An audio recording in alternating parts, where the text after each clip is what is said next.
Good morning, everybody, and welcome to the Spring 2021 Virtual Study Abroad Fair. My name is Scott Pearson. I'm the Director of the Office of International Education, and it is my pleasure to introduce one of our institutional partners, Accademia Italiana. We have Tamara Mihlap with us to share information about this exciting opportunity, specifically for our art and design students. With that being said, I will turn it over to Tamara for a great overview of the opportunity that awaits you. Thanks so much, Tamara. Thanks, Scott. I'm Tamara Mihlap. I'm the U.S. University representative for Accademia Italiana, which is an Italian art and design institute in Florence, Italy. We're a small university that specializes in different fields of design. Students study with us to get bachelor's and master's degrees in fashion design, graphic design, interior and product design, and photography and new media.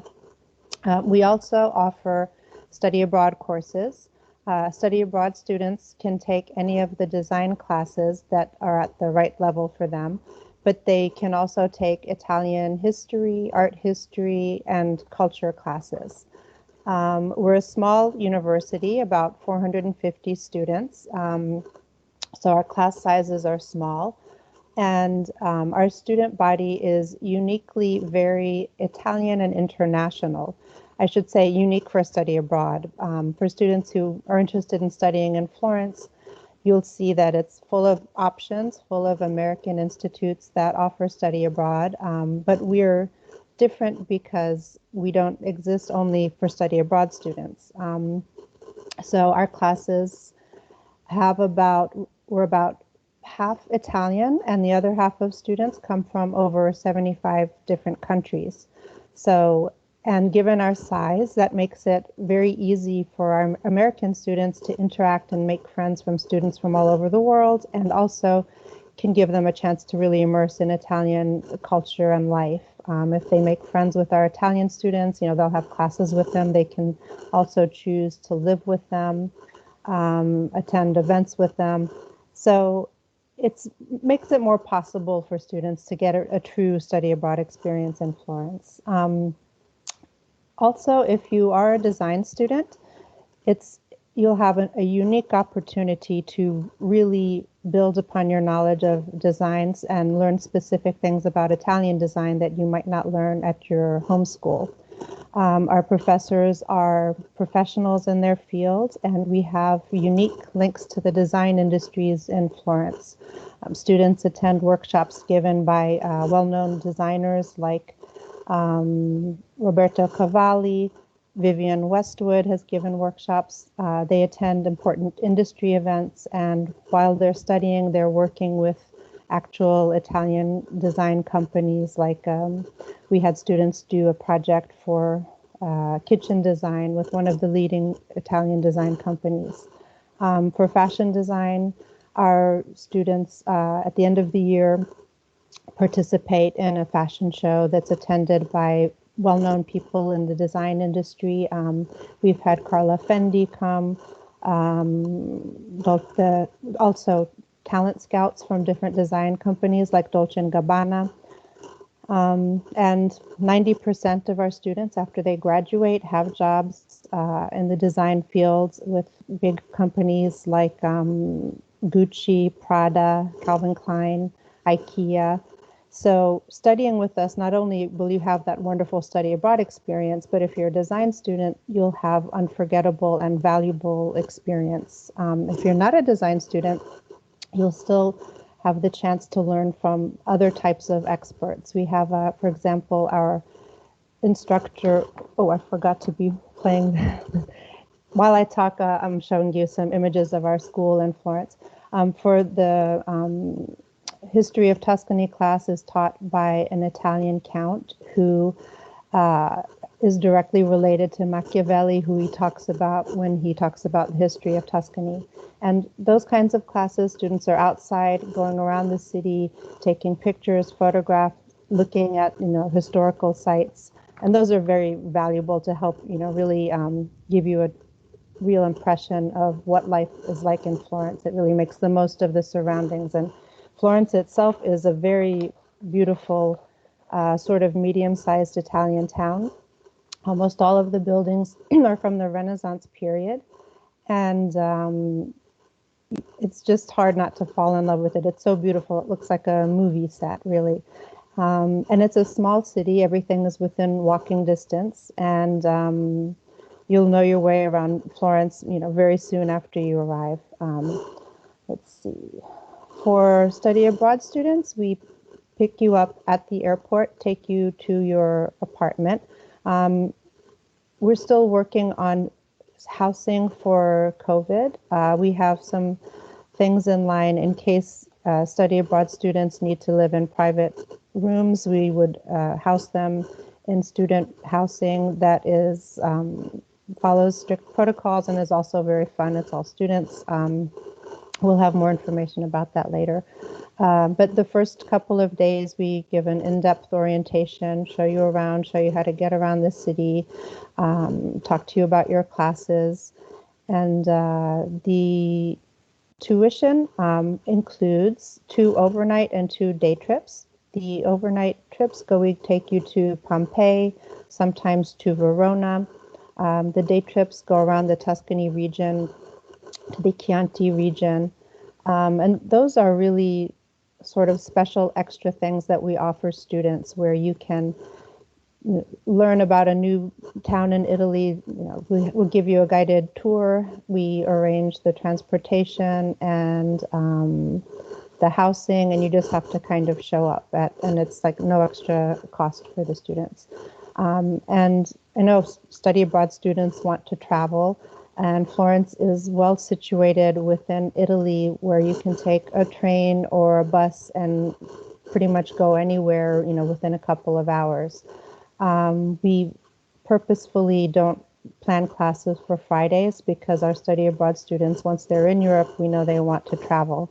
And with advanced planning, you can get discount or cheap airfare to different European capitals, for as much as little as like 40 or 50 euros. Our students go to Berlin, to London. So we can offer, Florence is nicely situated also for that. Let's see. For chances to meet other students and socialize, the school does organize different events for students, but more often they just meet each other through classes. And as I said before, if you're taking design classes, you'll have Italian students in your class, international students. Some of them have already been there for a year and know where to go, what to do, and so you make friends with them and you sort of have a shortcut to having a great experience, rather than arriving with a group of Americans sticking together, and your experience will be much more limited because you don't know what the fun things to do are. And I guess that's about it in a nutshell. I'm happy to answer any questions. Great, thank you so much, Tamara. Yeah, Tamara. Sorry, I mispronounced your name earlier. Don't worry about it. I wanted to ask you a little bit more about the experience. I know that you have a lot of practicing professionals that are teaching students at Accademia Italiana, and some great connections for within industry there within country. Are there opportunities where students get some experience, or for like internships or projects that are out and working with some of the contacts that you have? We do have some internships, but usually those are reserved for the students who speak Italian well enough to work in Italian. Okay. Because those are, in fact, in Florence, it's quite hard for study abroad students to find a meaningful internship because of the language barrier and the fact that there's so many students who want to do that. We have had American students arrive and on their own find internships. And if a student comes to us with an idea of something he or she wants to do, we would be happy to help. We had a student who worked with a local theater group on the costuming. More, they have chances to participate in real projects with like that kitchen project. They were actually making kitchen designs that the store were using. Or our display design class, the students are actually creating window display designs for some of the designer boutiques in Florence. Our study abroad students are also open. They can participate in competitions, design competitions. We had a study abroad student, a photography student, win a competition for photography, and his photo was used in a calendar for Lavazza coffee. So those kinds of opportunities, like within class, are open to students, but internships, not so much. Okay. Okay, that's great. I was curious if there were those kinds of hands-on projects with the local community and opportunities for students to get involved, and that sounds wonderful. You had mentioned housing. I know that housing might be a little bit different during COVID, but in general, so you contract with local area apartment complexes, and typically there's several students in an apartment suite, or how does that work? Normally, we place students in apartments that only rent to us. Okay. So the apartments are only for our students. Study abroad students can live with study abroad students, or if they want to live with Italian or international students, we arrange that, and then the students pay the landlord directly. Okay. And those apartments are fully furnished and walking distance to the school. Some of them are pretty cool, redesigned by our interior design students, so they're very stylish looking. At the moment with COVID, we're anticipating any needs. We're looking at putting students in the student hotel, which is open to all students, and they have private rooms with private bathrooms, communal kitchens, and they have a special wing for quarantine. So if a student has to be in quarantine, they stay there, and they have a meal plan where they bring students meals and they follow all of the safety protocols. So if we're still in the phase of having to do that, we would have our students stay there. Okay. So, wonderful. I saw some of those beautiful pictures that you shared, which I remembered to turn on the PowerPoint finally, but yeah. That's okay. No, it looks amazing. I think and those trips that you have to Pompeii and Verona, and like you mentioned, just how accessible it is for students to travel to other cities. I also really like that you have that Friday, Saturday, Sunday time frame for students to go out and enjoy and explore. Yeah. Also, I think one of the unique aspects, there's a lot of programs that take place in Europe and in Italy, but I think one of your very unique aspects is that students take classes with Italians, the international and the Italian students, and that's amazing. Are most of the Italian students from all throughout Italy, or are they mainly from the Florence area? They are pretty much from throughout Italy, and I think, for us, it's a sort of it shows how well regarded our school is, that they would choose to attend a private university instead of a public one, because public education is free in Italy. So, for students who are focused on design and they want more of a hands-on opportunity and the industry links, they're attracted from different parts of Italy to study with us. And we also offer, like for the bachelor's program, there's one bachelor's degree that's accredited by the Ministry of Education, and another that's accredited by a European accreditation body. So Italians usually choose the Ministry of Education one, but but for them also the international aspect of the school is also interesting, I think. Yeah. That's great. And I know that there's an array of offerings that are very, very compatible with our programming here. We've got a lot of the same degree programs as Accademia Italiana. If a student is to go, those courses, those core courses are in English, taught in English, but there's an opportunity to also pick up some Italian too, right? You offer some Italian language classes? Yes. And I mean, we always encourage our international students to take Italian while they're with us. I mean, they because they hear it around the school and they hear it in their classes, and it is study abroad. So yes, if they're in the past, the two languages were not so separated, and still at the higher level for some laboratory classes, you might have a small group, and then the instructor alternates between English and Italian in like the sewing lab or something. But our study abroad students usually are not taking those classes because they're more for like the senior level. But yeah, we always encourage them to try to pick up Italian while they're with us. Yeah. Great. We have a couple other guests that have joined us. I've been asking lots of questions. Just to reiterate, this program is being recorded, so if you missed the beginning of the session, you absolutely can come back and catch up. But if you have any questions, feel free to either turn on your microphone and ask, or you can enter them into the chat. Tamara's, of course, a wonderful resource. Located here stateside, but I imagine, Tamara, you travel back and forth quite a bit when in non-COVID times. Not a whole lot, maybe once or twice a year. Yeah. Okay.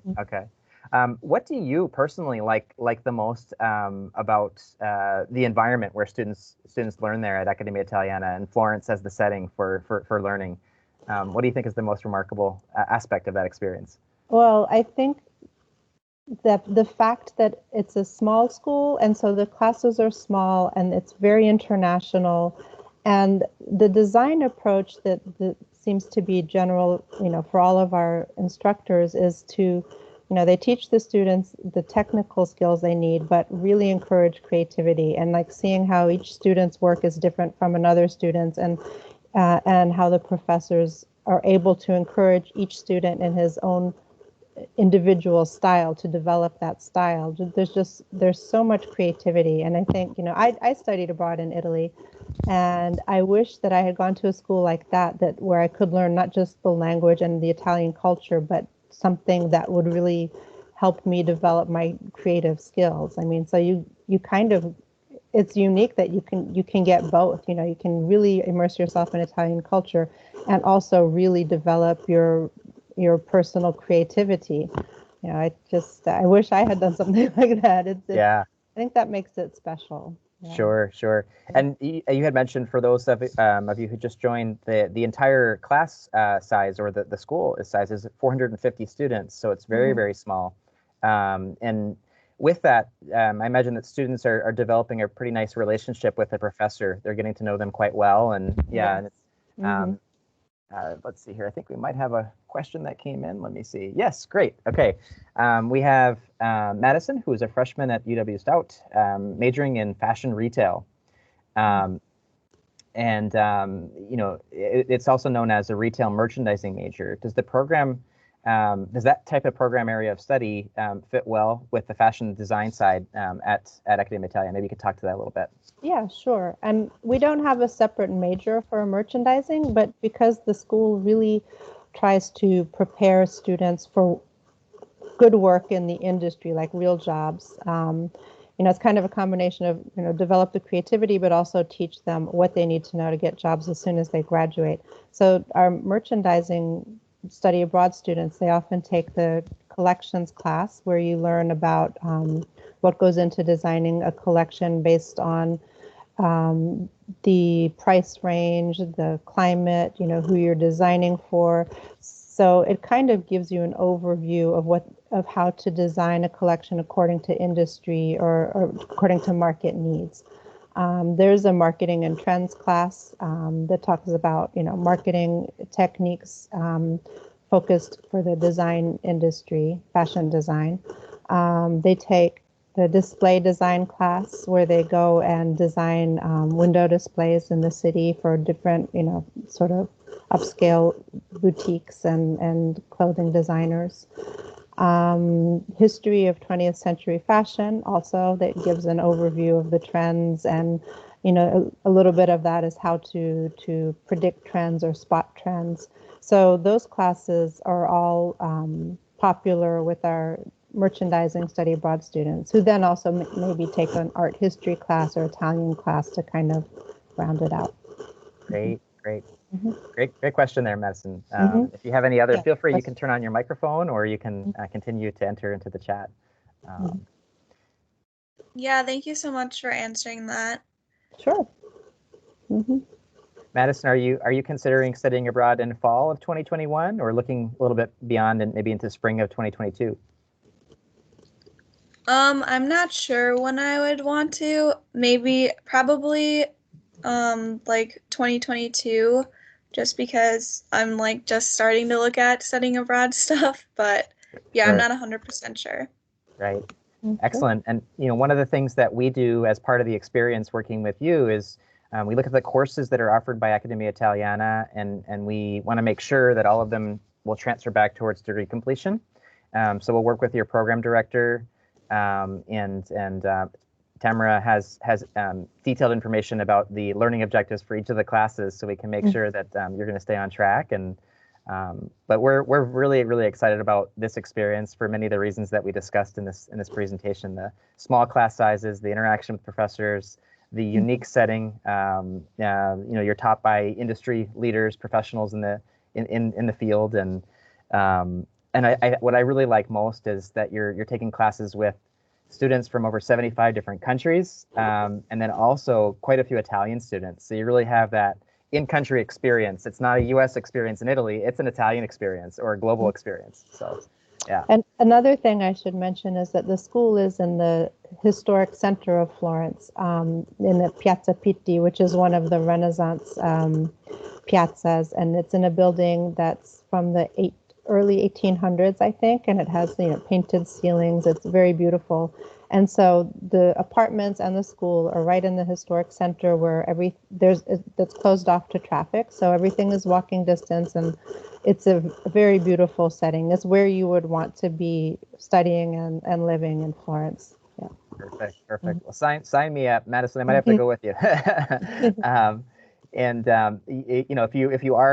we have any freshmen that come on and take a look at the presentations here, know that it's not a bad time to begin exploring. We could definitely map out in your academic career what it looks like to go maybe next academic year or even the following academic year. It's good to have these conversations now in the midst of a pandemic, because sometimes it does take some planning to make it go through to fruition. One thing that you mentioned, Tamara, is with regard to housing. So students, they're billed for the program and they pay through Stout, and Stout remits the funds to Accademia Italiana. But for housing, students will pay directly for the housing portion. Yes, they would pay the landlord directly in advance. It just turned out to be easier that way than having them pay monthly rent. So they pay for all of the housing in advance after we place them according to their preferences. If they want a roommate, if they want a private room, if they want to room with somebody specific, we organize the configurations of the housing, and then they pay the landlord. Sure. And I have never been to Florence, so I imagine it's quite a walkable city. You mentioned very walkable, yeah. Okay. Yeah, it's easier to walk than to take the bus, really, because okay. Yeah. That's great. So, and how's the food? Delicious. Yeah. I miss the food. Yes, it is really delicious. Everything tastes better, and for the quality of the food, it's cheaper because everything is delicious. I mean, you have like expensive restaurants, and then you have corner pizza places. There are markets, fruit and vegetable markets. A lot of students buy their food at the markets, which are cheaper than the supermarkets, and then they go home and cook. And it's hard to not eat something delicious. I mean, yeah. And fresh, I'm sure, too. And fresh, yeah. Mm-hmm. Wonderful. Gelato. Yeah. A lot of gelato restaurants. A lot of gelato, yeah. Amazing. Madison, any additional questions for Tamara? So when you stay there, like, when you arrived, are you kind of on your own, or do like people help you out like on your first couple days there? When you arrive, we give you the day and the time frame for your arrival, and someone from Accademia Italiana picks you up at the airport along with the other students, and we take everyone to their apartments where we stay, and the landlord is there, and the landlord explains the apartment to you and how things work and stuff, and how to go from the apartment to the school. And then the next day, you come to the school, and for the fall and spring semesters, there's a 2-day orientation where we take you around the city, show you where to do different kinds of shopping, show you how to take the bus, although you probably don't need to take the bus, and basically tell you everything that you need to be comfortable there. The director is American, and we've had study abroad students for more than 25 years, so we know what you need to know, and we also have someone available 24 hours for emergencies. So yeah, and we're a small school, and after a little while, you know all of the staff, and they know you. So it's an easy way to study abroad. You know, you're not going there completely on your own to a big impersonal university where no one speaks English. In Florence, pretty much everybody does speak English because there's so many tourists, and at the school, everyone speaks English. And so we do everything we can to make sure our study abroad students get settled in well and are happy. Excellent. Great questions. Mm-hmm. Okay, thank you. Yeah, thank you for attending. Thanks for joining us. Mm-hmm. Yeah. So I will, be putting the live session here, the recorded version online shortly after our discussion. I want to just make a couple quick announcements. Madison, if I still have you on the line, we do have 2 additional settings or sessions next, and I'm just going to put the next sessions in the lineup beginning in just a minute in the chat here. Oh, I don't know how this is going to come through. There's one for Howest University of Applied Sciences in Belgium, and the other one for the University of Strathclyde in the United Kingdom, in Scotland. So if you're interested in joining any of those, you can access them via the Canvas link, or I'm not sure if my link came through properly, but you're more than welcome to click on the link there to go on to the next. So Tamara, we really appreciate you joining us today. Thank you. Madison, if you have additional questions, feel free to reach out to our office. We can connect you directly with Tamara. She is located in Chicago, so same time zone, very easy to reach, and she'd be happy to continue the conversation as well. So thanks again for joining us.